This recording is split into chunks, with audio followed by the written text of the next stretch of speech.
everyone. Welcome to the lecture, GNSS and Performance-Based Navigation by Dr. Massimini. Dr. Massimini is guest speaker of the INCT GNSS-NavAer workshop. So, I would like to introduce Dr. Massimini. Dr. Sebastian Vincent Massimini is currently a senior principal engineer at Maitri Corporation's Center for Advanced Aviation System Development in McLean, Virginia, USA. He is a project manager and research analyst in the field of navigation and surveillance for civil airports and air traffic control architecture, including the use of satellite navigation systems and future surveillance techniques in the terminal and on-route environment, both in the US and internationally. He also does research on approaches and departures at multiple parallel runways and assessment of airport safety standards. Dr. Massimini is also an associate fellow of the American Institute of Aeronautics and Astronautics. He received a Doctor of Science in Operations Research from the George Washington University, Master of Science degrees in Mathematics and Industrial Systems Analysis from the University of Memphis, and the Bachelor of Mechanical Engineering from the Georgia Institute of Technology. We have one more information that I'll provide you later. Okay. So, now please join me to welcome Dr. Massimini.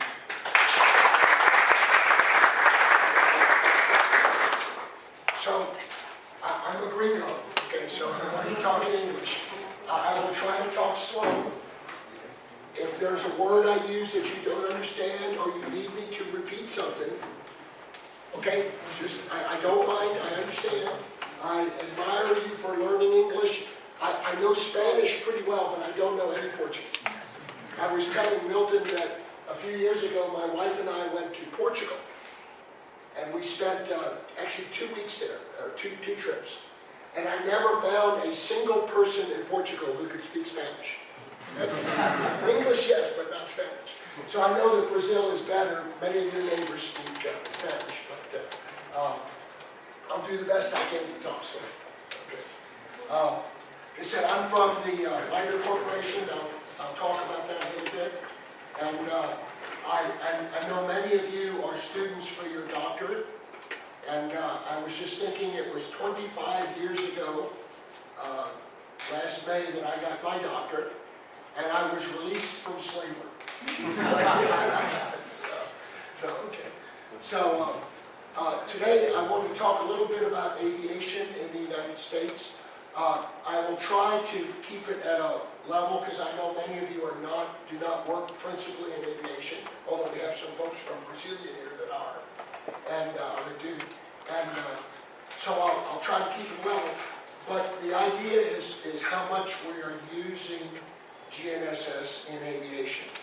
I know that some of you are working on ionosphere and ionospheric disturbances. We'll talk a little bit about that today, a little bit more about that tomorrow, and then on Friday morning I have a whole presentation on work we did in Singapore on ionospheric work. So different subjects each day. All right, let's see, I think I have this thing here.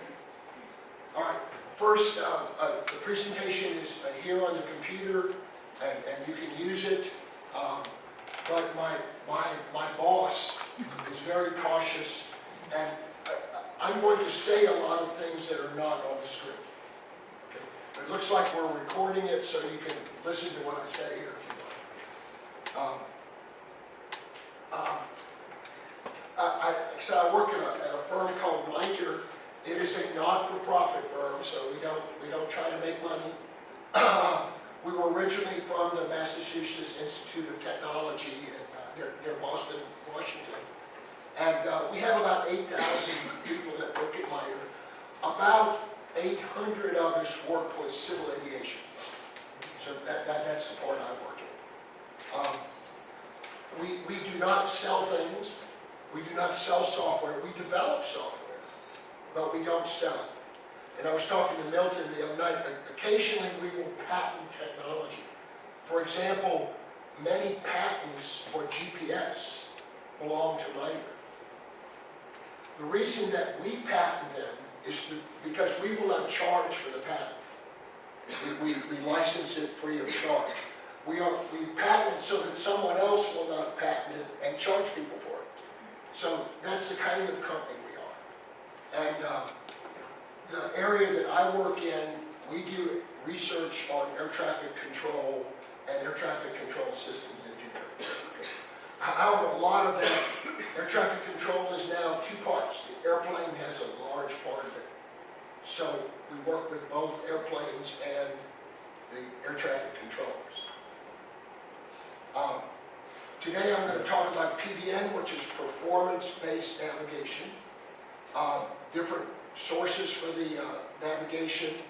A big concern in the United States is that, as you know, GPS can be jammed or interfered with pretty easily, so we want resilience, so to have a backup. We'll talk about procedures and other future stuff. And I also have some stuff in here about Brazil too. Brazil is one of the best countries in the world for aviation GPS navigation, so that's good. Okay, the United States is transitioning almost all of its operations to what is to PBN. And this acronym, I'll try not to use too many acronyms, but the National Airspace System is the U.S. airspace system. And we have two things that are in PBN. One is area navigation, and the other is required navigation performance. So let me talk about these just a little bit. Before GPS, everybody had ground stations, and you would navigate between ground stations or fixes off of ground stations. So if you were leaving from here and going to here, you often did not go in a straight line. With area navigation, RNAV, we can now use latitude and longitude waypoints, so we don't have to go to a ground station. So the route can be much more direct. With required navigation performance, it's just a little bit of increase over RNAV, and it allows some curved paths, but it's basically the same thing. Okay, so RNAV and RNP are two things that I'll use a lot today. I like PBM. This is my airplane, and this is my house. So I live up here, and the airplane lives down here. And then this right here is actually it's a grass runway. So my neighbors and I have a runway in our backyard. So when I want to go fly, I go down the steps and I open the hangar door and I go fly. Inside my airplane, this is a GNSS receiver. And basically I can go anywhere in the world with it. And it's an S-Bass receiver. We'll talk a little bit about S-Bass here. And the airplane has other stuff. This is an ADS-B to transmit my GPS position to air traffic control. And then I can also receive traffic on this. And of course, these are the control wheels and the throttles and the other flight instruments. I'm going to get one of the glass instruments in mind, but I haven't done that yet. It's kind of expensive, so I have to save the money. So right now, of course, GPS began, we actually began the program in the 1970s, and it was released to, or the commitment to release it for civil use was after the Korean Airlines airplane was shot down in 1981 by the Russians, and it was partially because they were lost, and we said we will provide navigation, the U.S. will provide navigation to the world, satellite navigation. So we did that, and GPS became operational for aviation in 1994. Now everybody else is building. Of course, the Russians built GLONASS, and for many years, when the Russians were having troubles, the Soviet Union was having troubles, GLONASS declined. I think they were down to about 9 satellites in the early 1990s. But they're back up now. They've got, I think, 24 satellites flying now. And so it's a good system. But everything I'm going to talk about today is GPS.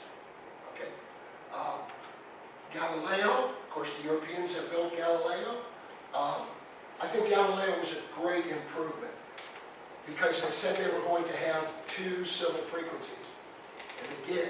And that forced the U.S. to put a second civil frequency on GPS. And so that's a good thing. So now Galileo is flying. Again, it's new and we're not using it a lot yet, but it's there.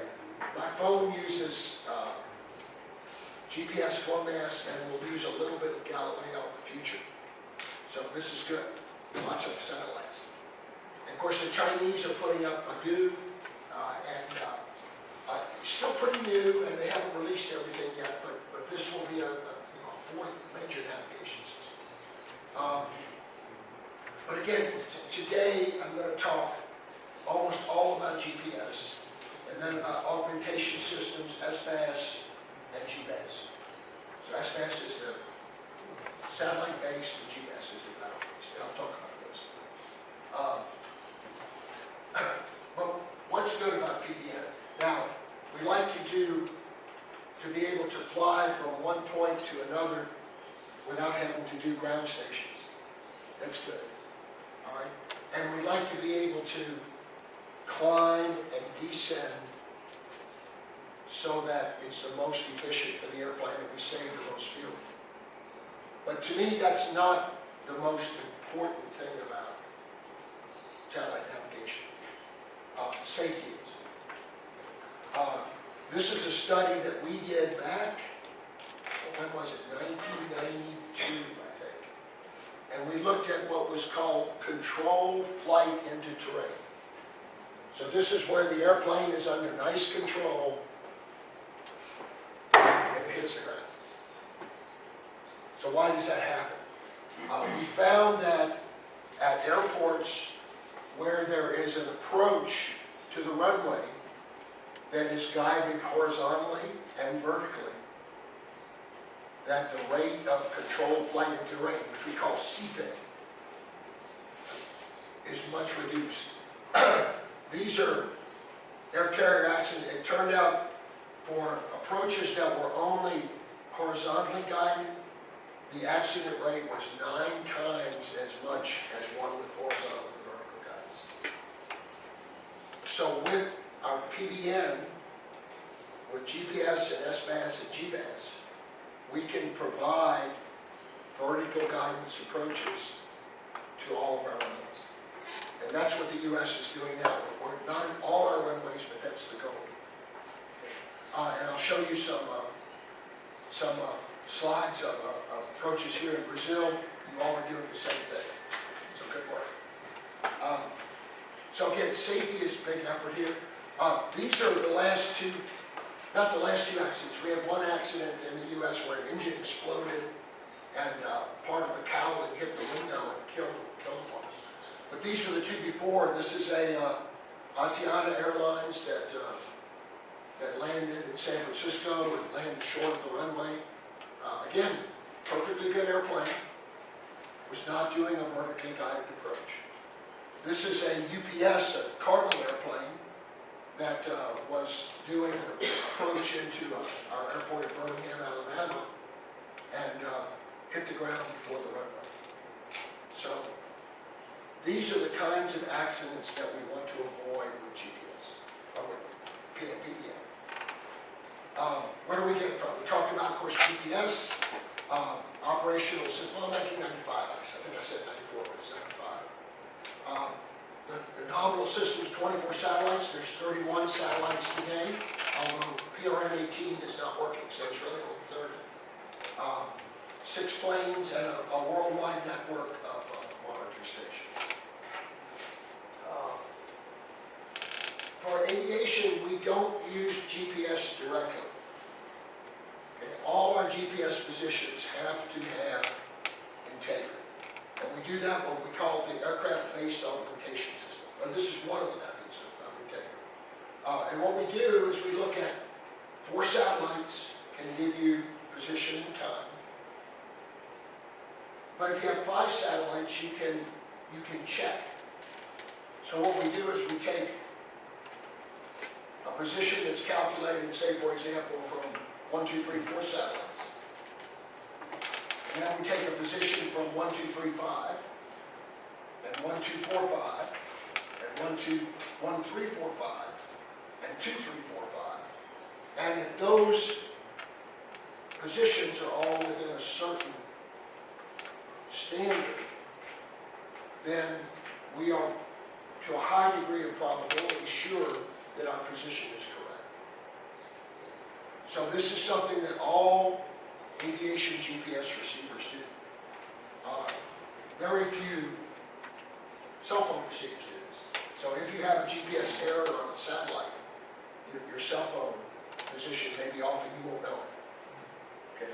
But in this case, we will with aviation. So that's one way that we do integrity-based operations for aviation. I think I've said all this. If you have 6 satellites, you can actually tell which satellite is bad. And we do that too. It's fault detection and exclusions.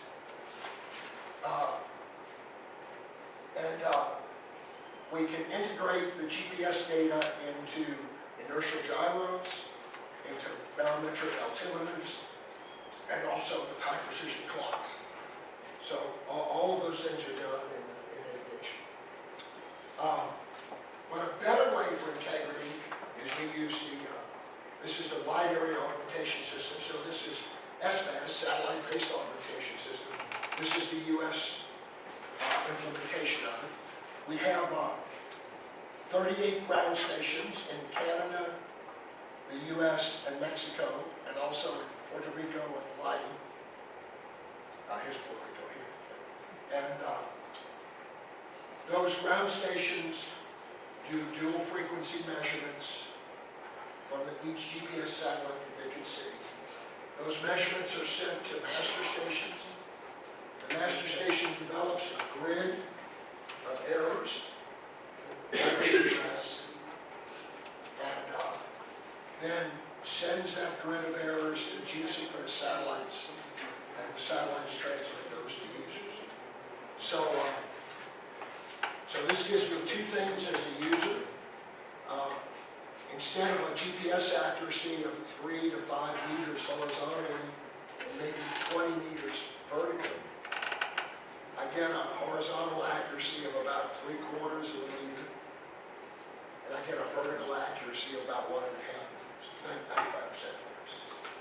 So this allows us to do vertically guided approaches at all of our runways. And if there's a GPS error in the satellites, the ground stations will detect the error and will send the alarm to not use that satellite. And the avionics does that automatically. So the WASP system in the US and other systems, I have the other systems here. Let's see. Gives us coverage over the US. This is our vertically guided approach, LPV approach. And this is the availability over the US. And you can see it's very close to 1. It's 2 or 3 nines of availability. Those ground stations in Mexico give Mexico some coverage too, down pretty good through Mexico City and into Chiapas. So not bad. For RNP.3, it actually gives coverage well down into Brazil. Now the RNP.3 coverage is not vertical though, it's only horizontal. Now of course we would like, and we've discussed with Brazil and with other countries in South America, the extension of WASP, but I think as you all know, the ionosphere here is going to prevent SMAS from working very well. We'll talk a little bit about 2 civil frequencies later, and we believe that will allow us to extend the SMAS coverage into South America in the future. Ground-based augmentation. Brazil's been a leader in this, actually more so than the US. In ground-based augmentation, there's ground stations at the airport, antennas, that listen to the GPS satellites. They develop error corrections on the GPS satellites. And they send that error corrections to the airplane, and the airplane can then do approaches at the airplane. The FAA has 2 stations operational in the U.S., but again, not much. The FAA has not really supported this program. I said Brazil is supporting it, Germany is supporting it, Australia is supporting it. Much less so for the U.S. And we can talk a little bit about that later. As I mentioned earlier, we're using GPS for almost everything now in our navigation, air navigation in the U.S. But we're worried. It's very easy to interfere with GPS. And our biggest interferer of GPS in the United States is us. It's the military. But other people have interfered with it too. So we would like to have a backup in case of interference. And we're doing 2 kinds of backup.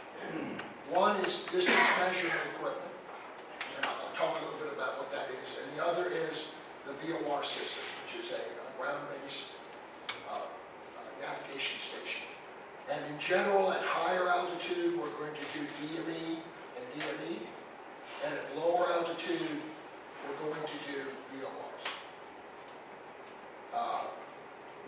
Let me talk about DME first. If we have 2 DME ground stations, the aircraft can determine its distance from the ground station. So if you have 2 stations, you can determine your distance with an ambiguity. But the aircraft avionics can resolve, can do away with the ambiguity. So with these DME ground stations, we can provide horizontal information to the aircraft. And this is the plan in the U.S. right now. In this area, we will have coverage for DME above 24,000 feet altitude. In this area, 18,000 feet. And in these areas around major airports, we will have it down to the airport. The way we're doing it with the airport, so here's the airport, and then there's a 2-degree cone that slopes up, and we provide coverage